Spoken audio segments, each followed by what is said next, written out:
Can anybody here name one of the biggest problems facing the gaming industry right now? Greed. Well done, you at the back.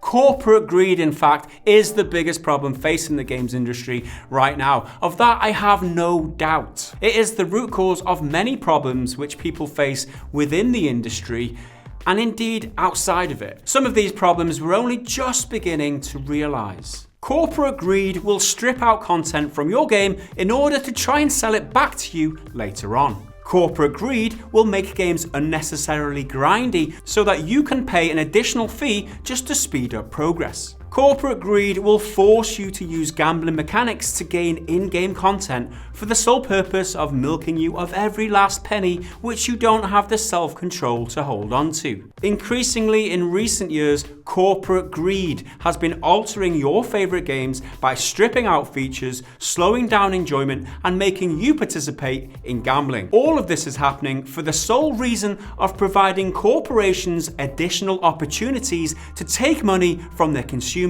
Corporate greed, everybody. But one consequence of corporate greed in the games industry, which probably should get more attention, is its contribution towards the rise of underage gambling addiction. The UK Gambling Commission recently published a report indicating that the rise in gambling addiction among 11 to 16-year-olds in the UK can be partly attributed to, among other things, online gambling style games, loot boxes, and skin betting in games. The report published this month, November 2018, details some scary statistics, not least of which is that underage gambling addiction has quadrupled in the UK in the past 2 years. The report suggests that a staggering 450,000 children aged 11 to 16 bet regularly, and an alarming 50,000 have what could be described as a gambling addiction. Although betting with friends, slot machines, and scratch cards are the most popular forms of gambling within this demographic, a portion of the blame is being attributed to certain video games. The headlines relating to the contribution of these games reads, of those surveyed, 30% have ever played gambling style games online, 31% have ever opened loot boxes in a computer game or app to try to acquire in-game items, while 3% claim to have ever bet with in-game items or so-called skins gambling. In the gaming section of the report, the primary focus is these free apps and games, the kind of which you find on Facebook. The games where a large portion of the gameplay involves these so-called gambling style mechanics. The report reads, online gambling style games are games which look and play like gambling games such as roulette, poker, slot machines, or bingo. Such games can be played at any age. They may be free to play or you may pay to play, but players cannot win a real money prize. Such games are not considered as gambling by law, but they often have similar characteristics to games that involve real money being lost or won. These types of games are of interest as they represent a possible route into gambling for money, particularly for young people. A possible route into gambling for young people. If you are a parent of a child who plays these types of games, or you know a parent of a child who plays these types of games, it is important that you or they understand exactly what the UK Gambling Commission is saying here. They are suggesting that these apparently harmless games or apps that our kids are playing may be gateway gambling, and that they could possibly lead to gambling addiction in the future. This is not just some goofy YouTuber sensationalizing an issue just to get clicks on YouTube. This is the actual UK Gambling Commission saying that. The fact I'll be getting clicks from it is just a coincidence. I'm not making this shit up.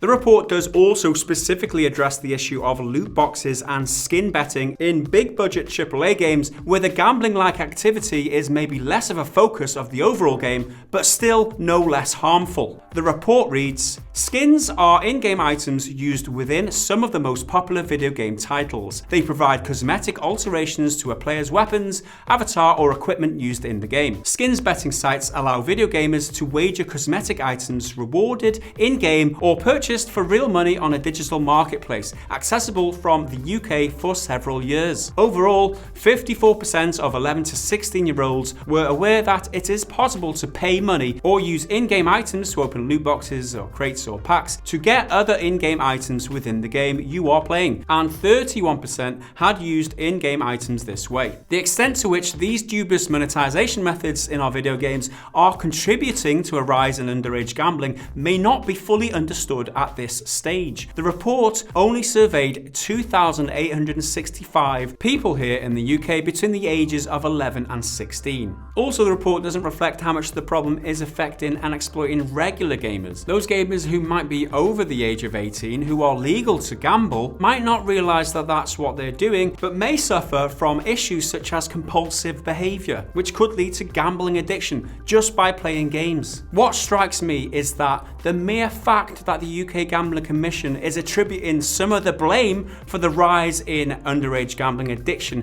to these types of games probably suggests we should be age restricting these types of games.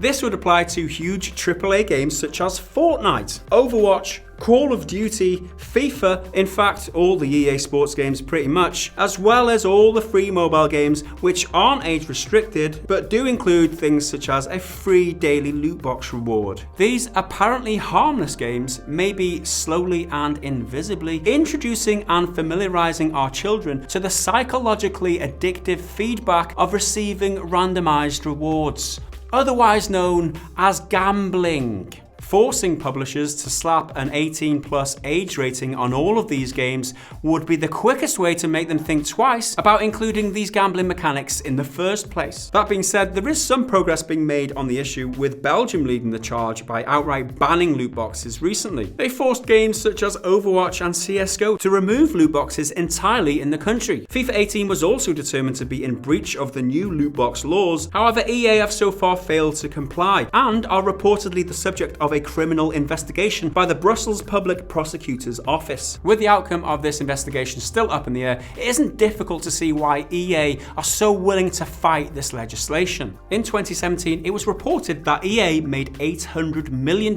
in net revenue from FIFA Ultimate Team alone. FIFA Ultimate Team is the game mode in FIFA which includes randomized loot in the form of card packs. If EA concede that even a slice of that $800 million is being earned via methods which contravene gambling laws, it could bring the whole racket to its knees once other gambling regulators cotton on. But in the meantime, how much are big games executives taking home in salaries and bonuses every single year? And how much of that money comes as a result of people under the age of 18 using gambling mechanics in games? Global revenue from the games industry is higher than it's ever been and is growing each year. The industry is on course to generate $137 billion this year and is also projected to hit $180 billion in revenue by 2021, according to industry analysts Newzoo. In 2018, around 51% of global gaming industry revenue is expected to come from mobile games, and we can only imagine a large portion of this revenue is generated using the microtransaction business model. This explains the recent industry trend towards mobile games and games as a service, at least amongst the bigger corporations within the industry. They're all looking for a bigger slice of that huge pie.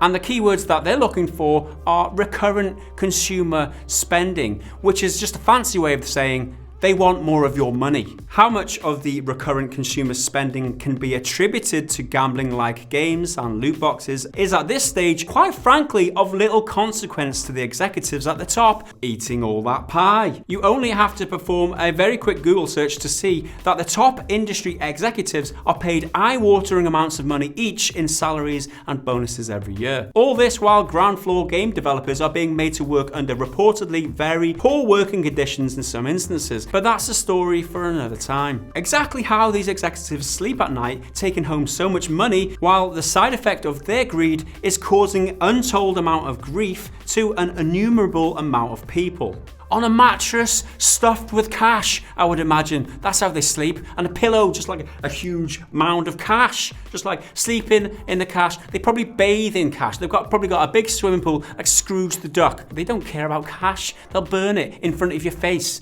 They hate you. They actually hate you. They probably don't. They just want your cash.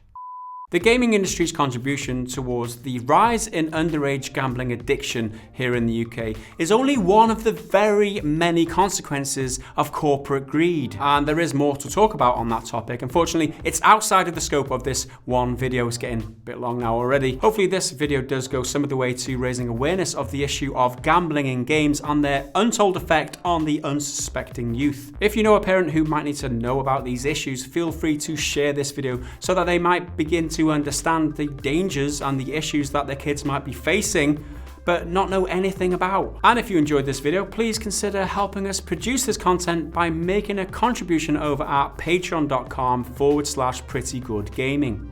That's it from me for now. I will see you in the next one. Until then, bye for now. Life starting now. I just bought a giant room full of gold coins and I'm gonna dive into it like Scrooge McDuck. It's not a liquid! It's a great many pieces of solid matter that form a hard floor-like surface! Ah!